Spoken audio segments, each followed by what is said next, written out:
নমস্কার, জয় শ্রীকৃষ্ণ, রাধে রাধে। আজ বলবো স্নানের নিয়ম। আপনারা স্নান কিভাবে করেন?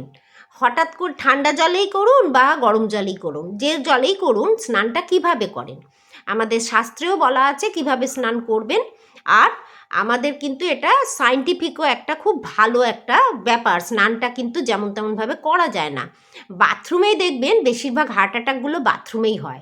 অতএব আমি আজকে স্নানের নিয়মটা বলে দেবো। এটা কিন্তু বিজ্ঞানসম্মত এবং আমাদের শাস্ত্রসম্মত, যেদিকেই ধরুন আপনার ভালো। আগেকার দিনে কী হতো, মানুষ পুকুরে নদী নালায় স্নান করতো। সেক্ষেত্রে কী করতো, মানুষ পাটা প্রথম ভেজাতো। শাস্ত্রেও তাই বলা আছে, পায়ে প্রথম জল দিতে হবে। বাথরুমে যখন ঢুকছেন পাটা আগে ভিজিয়ে ফেলতে হবে।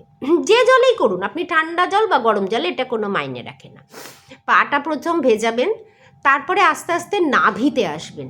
নাভিতে খানিকক্ষণ জলটা দেবেন, ঠান্ডা হোক গরম হোক, নাভিটা ভেজাবেন। তখন কি হলো, আপনার গাটা সওয়া হয়ে গেল। এরপরে আপনি মাথাটা হচ্ছে সবার শেষে দেবেন। কেন বলুন তো?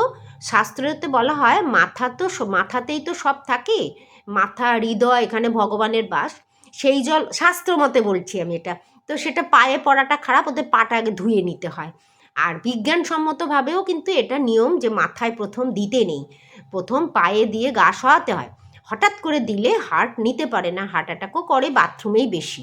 ওই জন্য পা আগে ধোবেন, পায়ে ভালো করে জল ঠল দিয়ে, নাভিতে ভালো করে জল ঠল দেবেন, গায়ের মানে বডির লোয়ার পার্টটা আগে জলে ভেজাবেন, তারপরে মাথায় ঢালবেন। এটাই কিন্তু নিয়ম।